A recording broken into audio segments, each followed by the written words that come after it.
हनुमान बालपन, शिक्षा एवं शाप। हनुमान जी के धर्म पिता वायु थे, इसी कारण उन्हें पवन पुत्र के नाम से भी जाना जाता है। बचपन से ही दिव्य होने के साथ साथ उनके अंदर असीमित शक्तियों का भंडार था।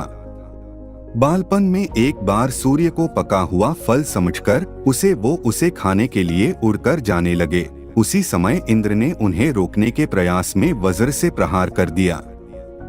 वज्र के प्रहार के कारण बालक हनुमान की ठुड्डी टूट गई और वे मूर्छित होकर धरती पर गिर गए। इस घटना से कुपित होकर पवन देव ने संसार भर में वायु के प्रभाव को रोक दिया, जिसके कारण सभी प्राणियों में हाहाकार मच गया। वायु देव को शांत करने के लिए अंततः इंद्र ने अपने द्वारा किए गए वज्र के प्रभाव को वापस ले लिया। साथ ही साथ अन्य देवताओं ने बालक हनुमान को कई वरदान भी दिए।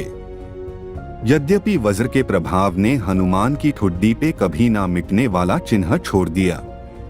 तदुपरांत जब हनुमान को सूर्य के महाज्ञानी होने का पता चला तो उन्होंने अपने शरीर को बड़ा करके सूर्य की कक्षा में रख दिया और सूर्य से विनती की कि वो उन्हें अपना शिष्य स्वीकार करें।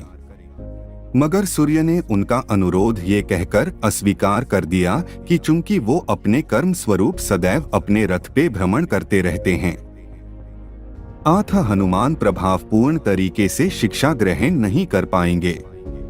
सूर्य देव की बातों से विचलित हुए बिना हनुमान ने अपने शरीर को और बड़ा करके अपने एक पैर को पूर्वी छोर पे और दूसरे पैर को पश्चिमी छोर पे रखकर पुनः सूर्य देव से विनती की और अंततः हनुमान के सतात्य दृढ़ता से प्रसन्न होकर सूर्य ने उन्हें अपना शिष्य स्वीकार कर लिया।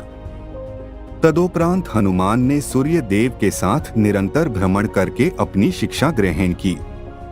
शिक्षा पूर्ण होने के उपरांत हनुमान ने सूर्य देव से गुरु दक्षिणा लेने के लिए आग्रह किया, परंतु सूर्य देव ने ये कहकर मना कर दिया कि तुम जैसे समर्पित शिष्य को शिक्षा प्रदान करने में मैंने जिस आनंद की अनुभूति की है वो किसी गुरु दक्षिणा से कम नहीं है। परंतु हनुमान के पुनः आग्रह करने पर सूर्य देव ने गुरु दक्षिणा स्वरूप हनुमान को सुग्रीव धर्मपुत्र सूर्य की सहायता करने की आज्ञा दे दी।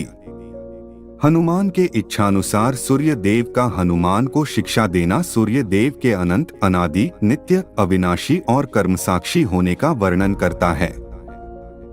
हनुमान जी बालपन में बहुत नटखट थे। वो अपने इस स्वभाव से साधु संतों को सता देते थे। बहुधा वो उनकी पूजा सामग्री और आदि कई वस्तुओं को छीन झपट लेते थे। उनके इस नटखट स्वभाव से रुष्ट होकर साधुओं ने उन्हें अपनी शक्तियों को भूल जाने का एक लघु शाप दे दिया। इस शाप के प्रभाव से हनुमान अपनी सब शक्तियों को अस्थायी रूप से भूल जाते थे और पुनः किसी अन्य के स्मरण कराने पर ही उन्हें अपनी असीमित शक्तियों का स्मरण होता था। ऐसा माना जाता है कि अगर हनुमान शाप रहित होते तो रामायण में राम रावण युद्ध का स्वरूप पृथक, भिन्न, न्यारा ही होता। कदाचित वो स्वयं ही रावण सहित संपूर्ण लंका को समाप्त कर देते।